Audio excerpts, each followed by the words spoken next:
It's the Ralph Nader Radio Hour. Stand up, you've been sitting way too long. Welcome to the Ralph Nader Radio Hour. My name is Steve Scrovan, along with my co-host David Feldman. Hannah's a little under the weather today, so it's just you and me, David. Hello. Good morning.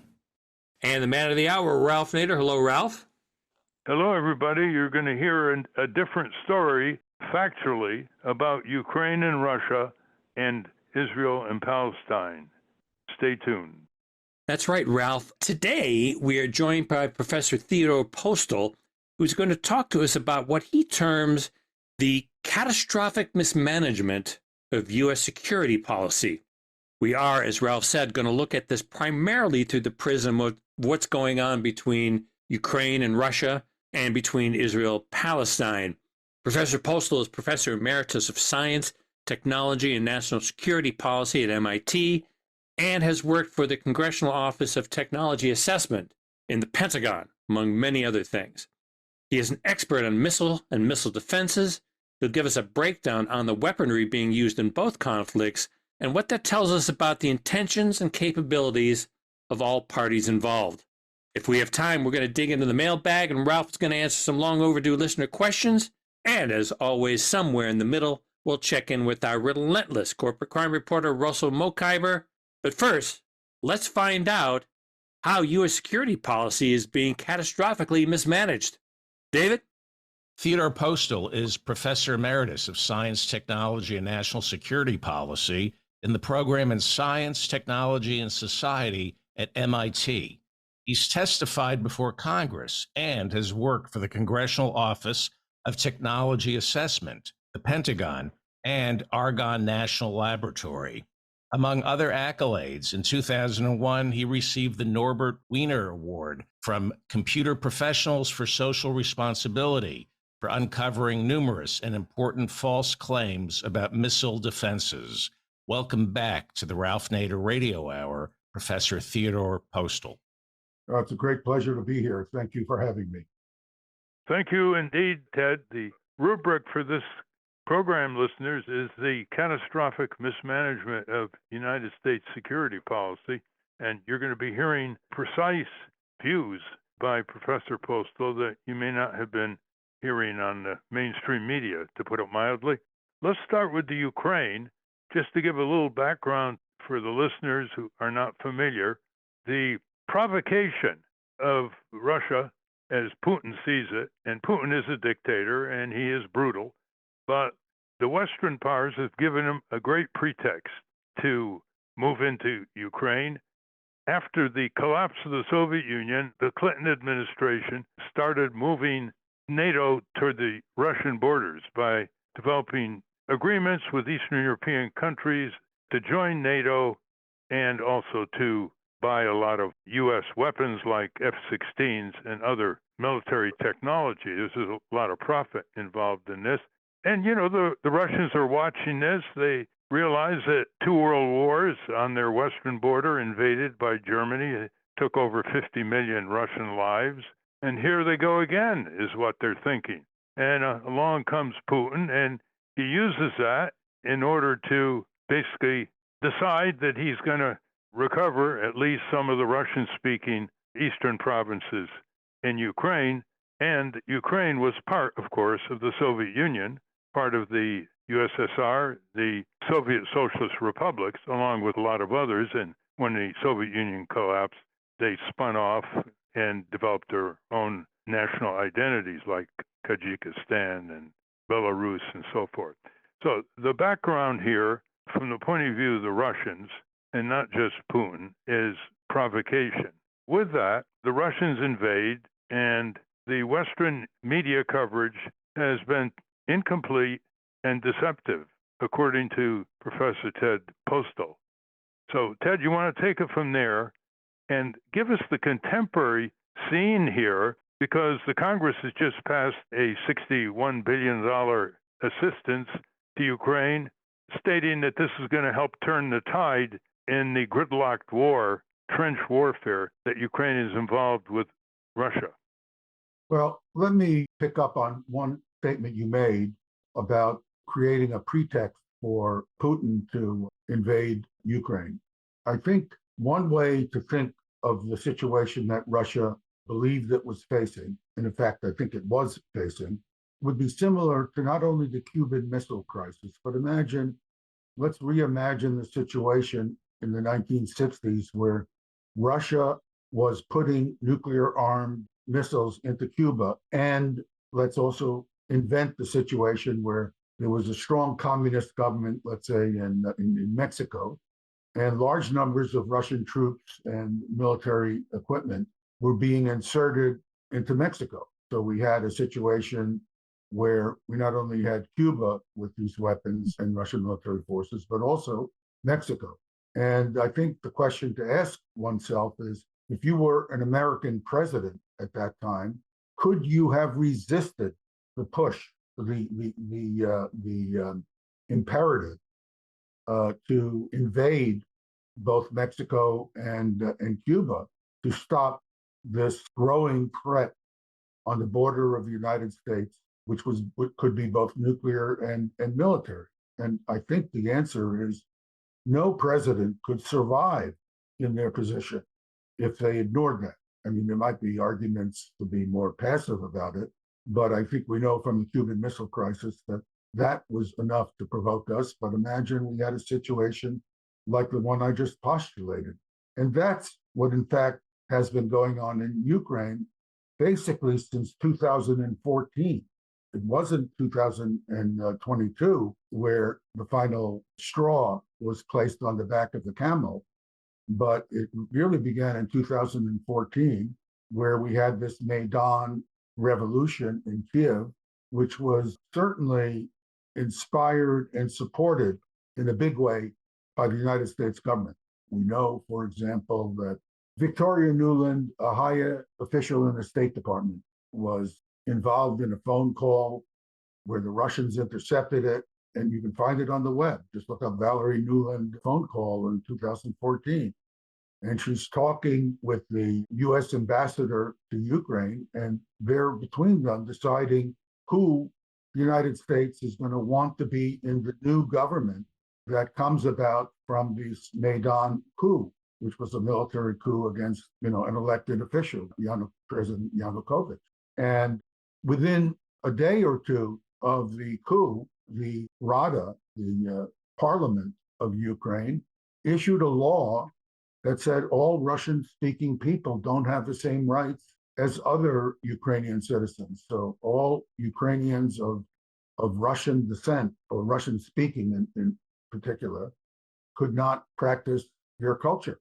Newspapers, books that were published in Russian had to be replaced with books that were Ukrainian. Children that were going to schools where they learned Russian as one of their languages could not do so. This was a very oppressive anti-Russian culture actions. And the result of that law was Donbass and Luhansk in the eastern Ukraine, which were formerly part of Russia before 1954, when there was a change brought about by a decision of Nikita Khrushchev. All these places were basically Russian, deeply Russian in their culture, and they revolted. So that's where it began in 2014. And of course, what then happened is Putin basically inserted Russian forces into Crimea. Now, it's important to understand that Crimea is traditionally Russian. It's very deeply Russian, since it was taken over by Catherine the Great in the 18th century. And the Russian troops were basically welcome. In fact, in 1991, when Ukraine began as an independent country, Crimea had its own referendum and decided to be independent with ties to Kiev, but not to be governed by Kiev. This idea that somehow Crimea has to come back to the ownership of the Kiev government because it was from 1991 on part of Ukraine is just historically, factually not correct. So we have a very complicated situation. In some ways, there's no right or wrong. There are different groups of people with deep ethnic commitments and a central government in Kiev that has acted in a way that's completely intolerant of a significant fraction of its own citizens who happened to be of Russian descent. So this was right from the beginning. There was hostility from the West. So the net result was in 2014, the United States used the takeover of Crimea by Russia as an excuse to claim that Ukraine needed to be protected and started injecting large amounts of materials in the form of military equipment, training of Ukrainian forces, which at that point were hopelessly untrained and not capable of even fighting against the breakaway Russians in Luhansk and Donetsk, and turning this country into a major military power that was hostile to Russia on its borders, just like the postulated situation where Mexico would be put, Mexico and Cuba would be made into military powers, nuclear armed military powers on our border. Well, what country that has the resources to oppose that would accept that?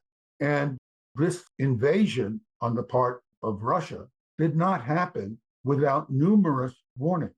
In 2008, when NATO reached internal agreements against what the German and French accepted, they opposed it, that Ukraine and Georgia would be prepared to join NATO. Russia made it very clear in 2008, April of 2008, that this was a red line. This was absolute red line, and that it would not be acceptable to them. Now, in August of 2008, there was a war between Russia and Georgia. Now, you think that somebody in NATO and the United States would say to themselves, well, maybe the Russians meant what they said. This is under the Obama administration. Yes. With this background, Ted, let's get down to the invasion of Ukraine by Russia in 2022 and what the scene is now, because I think listeners are very interested in seeing what the analysis that you have. Well, in 2022, Russia sent in a small force, 190,000, maybe 200,000 soldiers. If they wanted to invade Ukraine and take it over, if you look at Russian military doctrine, they would have sent in 1 million, 1.5 million soldiers, not 200,000. When Germany took Western Poland and divided it up with Russia, they sent in 1.5 million soldiers. So there was no intention at all to use these 200,000 soldiers to take over Ukraine, as is being claimed. It was really intended to force Ukraine to come to its senses and agree not to join NATO. And it worked initially because within days, Zelensky was talking to the Russians about not joining NATO. And within a month of the initial part of the invasion, there was a ceasefire agreement that was initialed both by Russia and Ukraine. That's a fact. That's a fact that's on paper. There are numerous people in Europe, including Gerhard Schroeder, well-known communist, and other leading independent European leaders who were involved in negotiating this thing. When the United States heard about this, they sent Boris Johnson, who beautifully moved the UK to join to Brexit, one of his great accomplishments for UK, to go and tell Zelensky that Ukraine is absolutely on its own. The West will not help Ukraine in any way at all if Ukraine signs this treaty. And Zelensky very foolishly pulled out of the treaty. In the process of doing this, various members of the British and American governments actually stated, in particular our Secretary of Defense, actually stated that we saw the situation in Ukraine at that time as an opportunity to do strategic damage to Russia and actually to possibly cause the collapse of the government, which of course was delusionary. We have all these so-called experts on Russia who were talking about a Russian government that was so fragile that we put a little bit of pressure on it and then the whole place would collapse. Well, the next time they come up with explanations of what we should expect from Russia, the average American should say, wait a second, these are the people who told us that Russia would collapse. And of course, nothing of that kind has happened. Russia, in fact, reacted by invading in a serious way and taking the eastern part of Ukraine, which was originally part of Russia. So, I mean, it has a historical roots in being Russian, certainly under Catherine the Great and up until 1954. And it was Russian in 1954 because it was only an administrative change to put the Kiev Oblast and what is now Eastern Ukraine Oblast into the same oblast, administratively, so that things could be more efficiently administrated by the Soviet government. Now Washington is eerily optimistic with this huge aid package and what they can get out of the European countries, that the tide of this war is turning and will favor Ukraine. Now, you have a different analysis of this in terms of exactly what's going on. Let me just tell you about what happened in the last 2 days, since the war is so turning, according to Washington.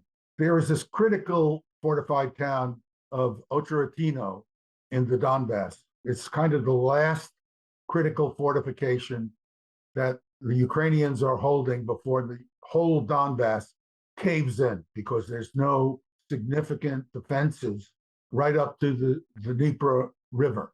All right. So once this town falls, the Russians can advance easily. Incidentally, I should say that the Rasputita, this period of muddy terrain in Ukraine, is not quite ended. So it's very hard to have offensive operations. Anyway, the Russians showed up at this town a couple of days ago, and the brigade that was defending that town dropped its weapons and ran. So that's immediately what the Ukrainian command did, is they tried to send in the 47th Mechanized Brigade of the Ukrainian Army. This is a legendary brigade of very capable fighting soldiers, and they refused to go in. They refused in the defense.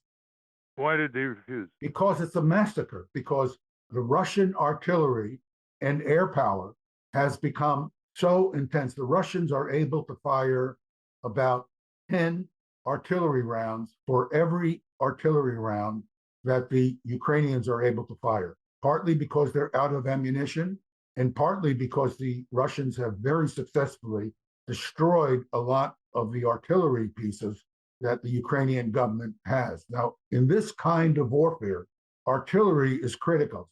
60 or 70% of the casualties imposed in this kind of warfare are typically from artillery barrages. So the death rates right now and the casualty rates right now are somewhere between 5 and 7 to 1 in favor of the Russians. All these nonsense about Russian meat grinder sacrificing forces by waves, by sending in waves of their soldiers, just not true. The Russians want to minimize their casualties, and they want to maximize the casualties of the Ukrainians, because their long-term strategy is to wear down the Ukrainian army. Over the period of this war, they have inflicted easily 500,000 casualties on a Ukrainian army that was maybe 850,000 soldiers when the war began. I mean, that's how much damage the Russians have already done to the Ukrainian army. Is a shell. So these guys are sitting there. It turns out what happened, we now know a little bit of more detail.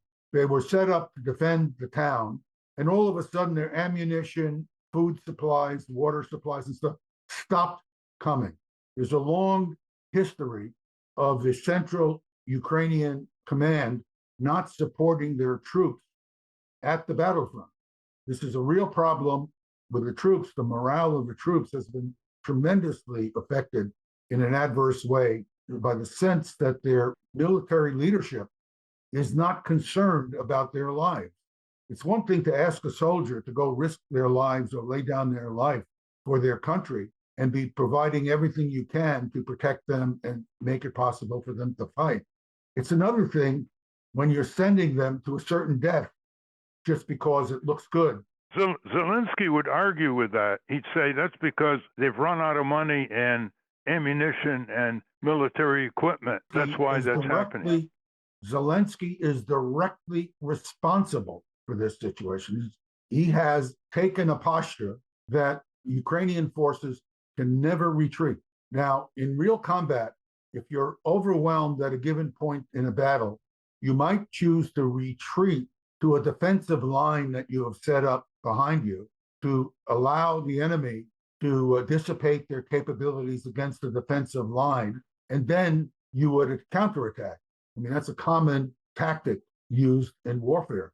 He would never let back behind defensive lines. So the slaughter of Ukrainian soldiers, which is well understood within the rank and file of the Ukrainian forces, they're not stupid. These forces, Ukrainians have fought with great fervor and skill. I have been watching almost on a daily basis the combat. And I must say that it impressed me, and still does, how much the Ukrainians have fought hard in spite of overwhelming odds. Now, they are being faced by artillery barrages that are 10 to 1 relative to what they are able to throw back at the Russians. 10 to 1. Their air defenses have been essentially completely destroyed. This means that it's just a sortie. I just fly my airplane, I pick my targets, and I drop my bombs without concern that I'm going to be shot down or suffer damage from ground fire. So now the Russians have these glide bombs that they have fitted, which are 1,000, 2,000, 3,000, and 6,000 pound glide bombs, which are very high accuracy, within meters of precision. They have a wing assembly they put on them, and they're able to glide tens of miles from a distant airplane that has just dropped them and hit targets with very high precision. So the Ukrainians are suffering extraordinary levels of violence right at their defended positions. It's amazing that anybody would stand up to that. And these troops know it. I mean, people talk to each other. People have cell phones, it's just, and the troops just said, I'm not dying for nothing. If my military leaders do not have enough respect for what I'm trying to do for my country, to give me the ammunition I need and the food and water I need when I'm fighting to the death, I'm out of here. And that's what happened. Let's check something you just said very recently. Quote, in spite of the false information being published by the New York Times, the $61 billion from the United States, just approved by Congress, by the way, will not offset the problems Ukraine has with lack of ammunition for artillery and for air defenses. The Right. West has essentially exhausted its existing supplies of artillery shells and interceptors, and no amount of money can purchase these commodities if they don't exist. That's your Right. quote. Right. Well, I mean, the New York Times just 2 days ago had this remarkable piece talking about the $61 billion. And this remarkable piece suggested that now Ukraine was going to be able to buy all these ammunitions and air defense components. There are none. There may be a few lying around somewhere, but nothing of substance. The factories in the U.S. and in some European countries are working 3 shifts to produce more of these weapons. What's the story here? Well, the current production rate in the United States, which is the lion's share of the 155 millimeter shells that would be shipped to Ukraine, the production rate is probably around 30,000 shells per month. The requirements on the combat lines and line of combat for artillery shells is about 5 or 6 or 8,000 shells per day. So the production rate is tremendously behind the production requirements. So yeah, Not to mention that a lot of these missiles are going to the Israeli army. That's true too. We're providing shells, we're providing armaments and munitions to the Israeli army while they are practicing a genocide, of course, in Gaza. And incidentally, there was a very interesting lesson learned by the West, and I think Israel at the top of that list, by this drone attack that occurred a few days ago from Iran. The Iranians sent some, it's not clear how many, but a few hundred, maybe 200 or 300 drones, plus some number of ballistic missiles. I doubt it's 100 ballistic missiles in response to the Israeli attack on the Iranian embassy in Damascus, which incidentally is a violation of international law and the Vienna Convention of 1961. which the United States has not said anything about. I guess the rules-based order that the United States says it will enforce to keep the world safe depends on whether or not the United States is for you or against you. Those rules change depending on what the United States decides arbitrarily. So what happened is the United States mounted a tremendous air defense campaign over Jordan, which incidentally is suffering diplomatic consequences for allowing that. And the American Air Force, Israeli Air Force, British and French airplanes were supported by airborne warning and control aircraft that could survey the scene, identify the locations and directions of the different drones, which are easy targets to shoot down. And they shot down essentially all of the drones, maybe a few leaked through. Of course, they could not have done this if they had not been warned of the timing of the attack, which we know the Iranians intentionally told the West, because the Iranians have been trying to de-escalate this situation. And 3 days warning. Yeah. So they mounted this impressive air defense. It looks like they used air-to-air missiles to shoot down all the drones. A typical air-to-air missile cost $500,000. All right, you go buy an AIM-9X Sidewinder air-to-air missile, costs you $500,000. So the drones cost tens of thousands of dollars. Now, the Israeli government itself acknowledged, I don't even know what this means, they acknowledged that the air defense cost $1.3 billion. Now, the Iranians could launch in another attack 10,000 drones, not several hundred, but 10,000, they have them. They sold just a few years ago 6,000 drones to the Russians. So they have the ability to launch an enormous number of drones and just overwhelm any defense with too many drones to shoot down, just exhaust the defense completely. Don't think that the Israeli upper-level military missed this point. In terms of Iran's strategy, they directed these drones and ballistic missiles to uninhabited territory, away from Or to cities military and towns. targets. Is that correct? Well, they stated that they were doing it, and there was no civilian areas hit. There were 2 air bases that are far away from Tel Aviv, 60, 120 kilometers, that kind of distance from Tel Aviv, that were hit by ballistic missile warheads. It's not clear how many warheads there were. I have found some videos of ballistic missiles arriving. They can be seen at night because they look like little meteors coming in. Their speed is high enough that they're incandescent in the sky. So you can see them, and they have contrails behind them.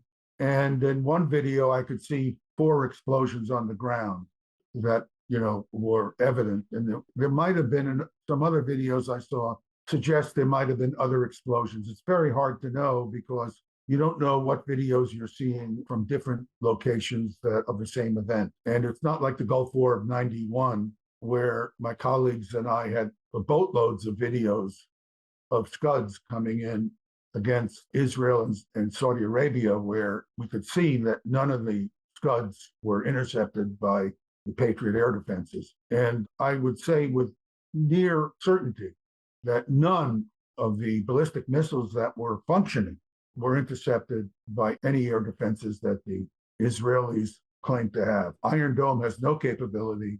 Patriot has no capability. The capability of the Arrow system is near zero. There is some evidence, I saw photographs and videos of full carcasses of some ballistic missiles on the ground, well short of the targets that they were aimed at. We can explain that from our past experiences from the Gulf War of 1991. What happens in the case of some of these ballistic missiles while they are in powered flight, so they're relatively close to their launch points, when they get to the end of their powered flight, they're at a high enough altitude, maybe 50 or 60 kilometers or more, where the density of air is so low that they cannot be stabilized by the fins on the back of the missile. So if the rocket propulsion system inadvertently gives it a little rotation, they're up at too high an altitude for the air density air drag to stabilize them. So they'll tumble slowly end over end at high altitude. And when they re-enter the atmosphere on the other side, they're misoriented. They might be oriented perpendicular to their speed rather than lined up with their velocity. And what happens then is they slow up very fast at higher altitudes, slow down to very low speeds. And when they hit the ground, they literally hit the ground like dropping a car off a 5-story building. So they're not squashed up, and you see these things. And always, always the warhead and the rocket motor are not attached to the main body of the missile. That's because the main body of the missile decelerates so rapidly that the warhead and the rocket motor break off. So we see evidence for that. I can only look with a trained eye, but I don't have a lot of data. But it's very clear that this was going on in some of the ballistic missiles. So these are probably older ballistic missiles. That is to say, the Iranians have been building ballistic missiles for a long time. And if they used more modern ballistic missiles, I don't think they would be this tumbling at high altitude. They would be more reliable, and they would also be more accurate. Ted, what would you recommend the U.S. do in terms of foreign policy toward the Ukraine situation with Russia? And then after that, what do you think the Biden administration should be doing with the ongoing genocide in Israel? Let's start with the Ukraine. Let me preface my remarks that I don't think the U.S. government is capable of doing this because the people in leadership roles are clueless to a point that it's astonishing. The last situation that I know of historically where the leadership was so clueless was Tsar Nicholas II in 1917. Seems to me they're that out of touch with reality. But if you ask me what should be done is Biden should pick up the phone and talk to Putin.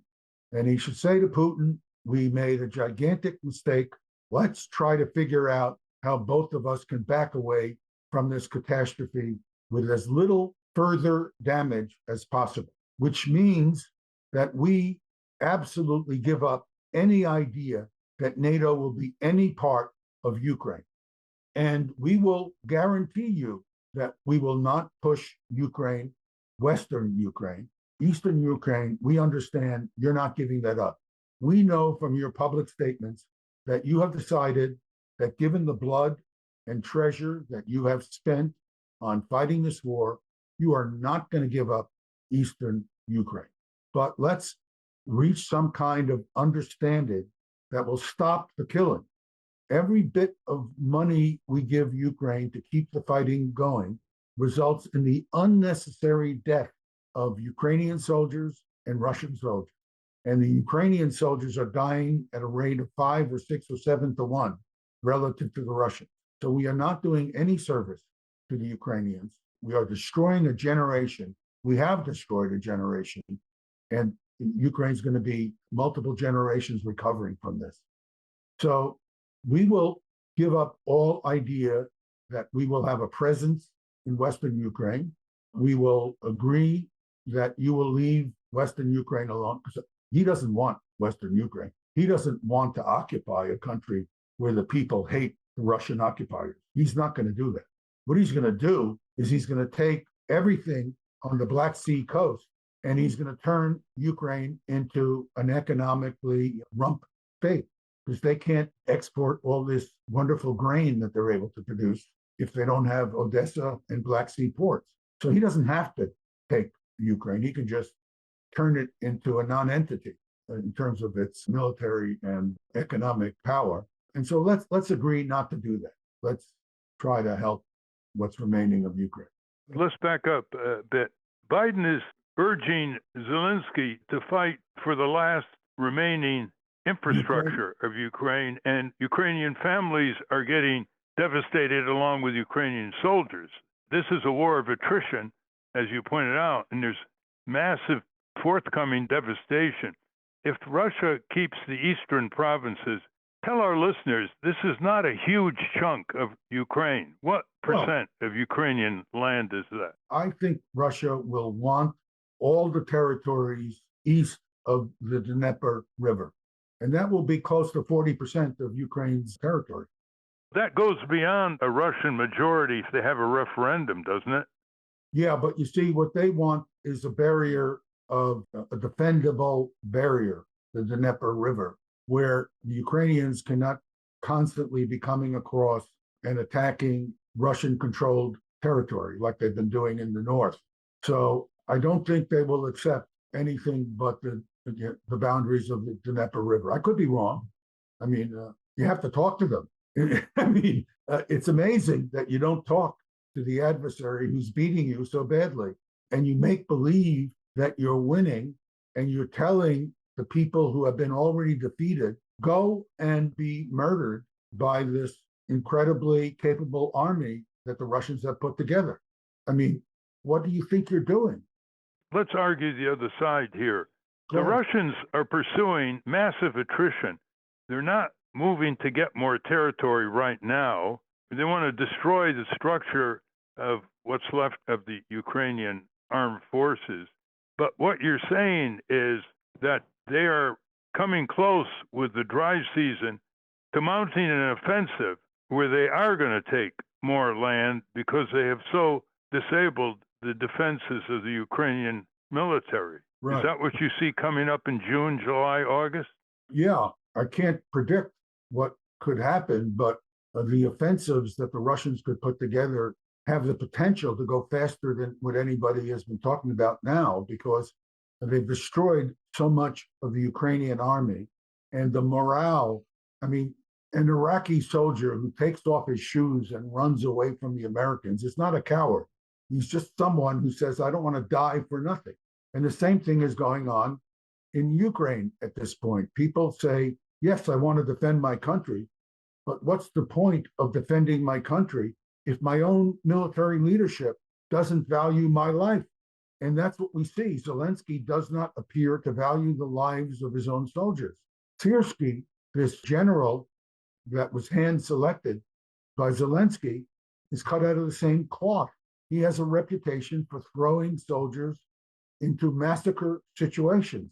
And he's known, it's very well known among the Ukrainian soldiers that this is what Syrskyi does. And so, you have an army that could collapse at any time. There's no way of predicting this kind of thing. It's like a chain reaction. But what we saw just 2 days ago is effectively 3 brigades between 10,000 and 15,000 soldiers refuse to fight. That's not a minor mutiny. And we also know that there are other brigades that have refused to fight. The 3rd Assault Brigade refused to fight at Avdiivka.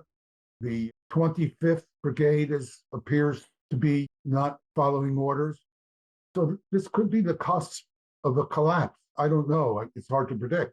It doesn't seem that Biden's ever going to concede with Putin 40% of Ukrainian territory. What about another approach by Biden? What if he says, look, this is a European war, and let the Western countries in Europe deal with it, both in terms of support, diplomacy, negotiation with Russia, that it's their war, and we're not going to get sucked into an endless process of military devastation and quagmire.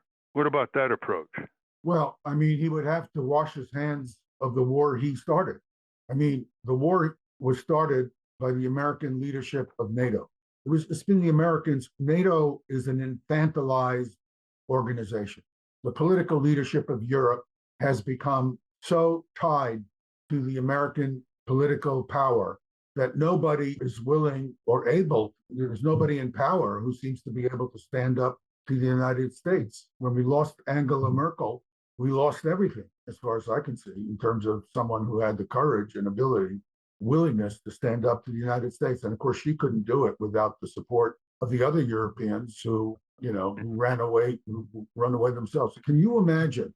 Can you You're imagine? talking to the German Chancellor, Angela Merkel. Yeah, German Chancellor. Yeah, good. Keep me on track. Can you imagine being in the White House talking to Biden in 2021 and having him tell you that he was going to blow up the Nord Stream pipeline, and being the prime minister of Germany and knowing, or you should have known, that this is the lifeline for the German economy. The miracle of the German economy is due in great part, not uniquely, but in great part due to the cheap gas that they were getting from Russia through the Nord Stream pipeline, and not saying absolutely over my dead body, you're not doing that. Instead, this guy who, I think if the average German citizen figured this out, they'd probably hang him from a tree that he would do this to his own country. And, this is the kind of leadership you have left in NATO. Jens Stoltenberg, I mean, the guy, you can't believe the statements he makes. I mean, you say to yourself, how can this guy, is he on the same planet? I mean, his deputy, he has this deputy, Rose Gadamer, she's out at Stanford. I saw her the other day. I mean, I can't believe how little this woman knows. She knows nothing. And she's talking like she knows something. You make yourself a very gravitatious voice, and you're really on top of things. This is crazy. Ted, in the time we have left, let's go to Israel, Palestine. Our listeners are very familiar with what's been going on. We've had excellent guests, both from the United States and outside the country on the show. What do you think the U.S. has got to do now? It has far, far greater leverage over Israel than Biden is using. I don't know what your guest said, but I'm sure they said something like what I'm about to say, which is that you tell the Israelis, you're on your own if you don't stop this. Simply, you're on your own. Find your own munitions. We're not helping you. That's it. We're not going to be associated with this kind of genocide. Not only is it wrong in the most deep moral terms, it's wrong, it's actually devastatingly bad for the American reputation in the entire world. The whole world is against us for supporting this Israeli genocide. And, you can only fool, these people who are living in this bubble, like the White House and Stoltenberg and Scholz. I mean, they're living in a bubble and they're just talking to each other. It's clear they know nothing. How can you destroy the Nord Stream pipeline to attack Russia and not have asked your own economists what this would do to the German economy? After all, they're your ally. You did more damage to your ally than you did to your adversary. Getting back to Israeli-Palestine, the answer to Biden doing what he would never do, cut off weapons. First of all, there's enough in the pipeline to keep turning what's left of Gaza into rubble. And second, what is your position going to do to help humanitarian aid before what Biden's own humanitarian aid emissary, David Satterfield, told the American Jewish Committee a few days ago that the entire population of Gaza is in imminent peril of starvation, all 2.2 million. He said, quote, "It is an incontrovertible fact. It is not an argument in a debate," end quote. Well, let me first acknowledge that our international institutions are weak. But having said that, I think the United States should lead a charge in the UN to support aid to Gaza. And the Israelis can scream their bloody hell, but you should make sure that you get a unanimous vote of the UN Security Council, which should not be hard to do, because the only other country that could veto this would be the UK. And since they're a puppy dog, they just do whatever we tell them to do. They'll go along. So you get the Security Council, entire security, all 15 members, and permanent and temporary members, to vote that Israel is in violation of international law and is engaging in a genocide, and it must open the borders of Gaza to aid. Now, whether they can ignore that, I mean, unless you want to send your own troops in, and I don't think that's in the cards or even advisable. But you put Israel on the spot, and you want to use sanctions. You're anxious to use sanctions against other countries. You sanction Israel to the full extent of your power. Let's go to the questions, David. Professor, I'm trying to get a read on what Joe Biden, Barack Obama, Hillary Clinton think of Russia. And is it fair to say that they think Vladimir Putin is destabilizing the West, and that they wanted, or at least Biden and Blinken wanted, to bog Putin down in some kind of proxy war in Ukraine so he would stop meddling with the West? Well, I think the West has been meddling with Russia.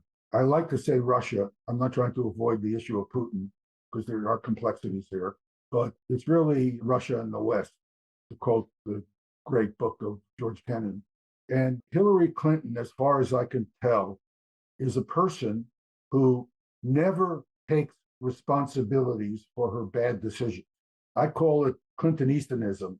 And all the people that surround her, all these proteges of hers, like Blinken, Sullivan, McFaul, all these proteges have the same exact view. So you make a terrible decision to push the Russians to the brink. The Russians then react militarily, and then you blame it on Putin, like this guy is evil. I don't know what Russian leader could have tolerated what the United States was trying to do to Russia through Ukraine as a proxy. I think if you were a Russian leader and you tolerated that, you would be deposed. And Putin turns out to be, it's not that he's a nice man, it's not that I would want him as my personal friend, but it turns out he's a very deep thinker and he's not easily pushed into reacting recklessly. So he has tried throughout the decades where there has been this problem of Western encroachment on Russia to try to jujitsu the Western activities. And we have made one bad decision after another. So we had the war in April of 2008. We invite Georgia to prepare to be NATO. Saakashvili, the president, thinks that it means that he can attack Russia, which he did. It was the Ukrainians who attacked South Ossetia and Abkhazia, and Russian peacekeeping forces were there under the OSCE, Organization for the Security and Cooperation in Europe, attacked Russian forces. The Russians reacted. Now, did they know it was going to happen? Probably did, because they have good intelligence on Georgia. But it wasn't the Russians who started it. It was the West. And if they wanted to take Georgia back, they could have. They were 40 kilometers from Tbilisi. People were leaving Tbilisi at they're running away from Tbilisi. There were no Georgian troops between the Russian troops and Tbilisi.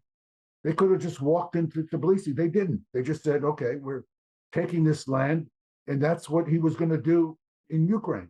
In Ukraine, he offered to pull all Russian troops out. In March was the ceasefire agreement that he had agreed to, really only a few days after the initial invasion, which was later worked out in detail by the end of March. He said, we'll pull all our troops out of Ukraine. The only thing we'll keep is Crimea, because that's really fundamental to the strategic interests of Russia. And you can have everything else as long as you treat the ethnic Russian citizens in Luhansk and Donetsk fairly. In other words, you can't keep attacking their cultural heritage. You have to do something about it. You can't join NATO. You can't have NATO troops or foreign troops on your soil. As long as you agree to these things, we will not threaten you militarily. You can have guarantees from the United States if you want. We won't oppose that. And we're not going to take all your land. Ted, in the frenzy to get the $61 billion in aid through Congress, Biden administration officials used this tack. They said, if we don't stop Putin in Ukraine, he will march through Europe. This seems to be fantastical. There's no evidence for this at all. Now he is going to take a large part of Ukraine. Now, but in March, before we decided to try to go to a big time war with them, in March of 2022, he was willing to give up everything except Crimea as long as you stopped trying to threaten him. He's shown, he initially did not threaten to take or keep Ukrainian land. And Crimea is a different story, admittedly, and you could argue about that. But Crimea actually chose by referendum not to be part of Ukraine in 1991. It was only in 1995 where the Kiev government came in by military force and took over Crimea. They had their own constitution and the central government came in.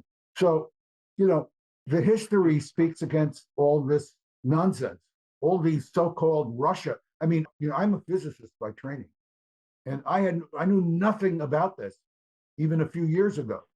I've just been doing reading on my own. How can all these people who spent their whole lives trying to understand Russia and Eastern Europe not know these basic facts? It really says you can't trust any of these so-called experts. George Kennan once said that moving NATO to Eastern Europe on the borders of Russia was one of the greatest diplomatic mistakes in U.S. foreign policy history. On that note, we're out of time, unfortunately, Ted. We've been speaking with Professor Emeritus of MIT, Ted Postol, who has been involved in a lot of these public issues from a scientific, technological point of view and point of view of trying to advise members of Congress and the administration on these matters so relevant to our national security, properly defined. Thank you very much, Ted. Well, thank you, Ralph. I really appreciate the work that you and your colleagues do. It's a very important thing. We've been speaking with Theodore Postol. We will link to his work at ralphnaderradiohour.com. When we come back, Ralph is going to answer some of your questions. But first, let's check in with our corporate crime reporter, Russell Mokhiber. From the National Press Building in Washington, D.C., this is your Corporate Crime Reporter Morning Minute for Friday, April 27, 2024. I'm Russell Mokhiber. Elizabeth Hanna had a simple job at the American Diabetes Association. Help people with diabetes figure out what to eat. But the American Diabetes Association, the world's leading diabetic research and patient advocacy group, also receives millions of dollars from sponsors in the pharmaceutical, food, and agricultural industries. According to a lawsuit Hanna recently filed against the ADA, the organization tried to get her to greenlight recipes she believed flew in the face of the ADA's mission.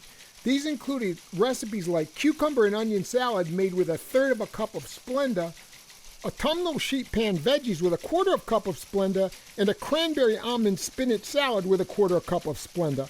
According to a report in The Guardian, guess which company gave more than $1 million to the ADA in 2022? Splenda. For the Corporate Crime Reporter, I'm Russell Mokhiber.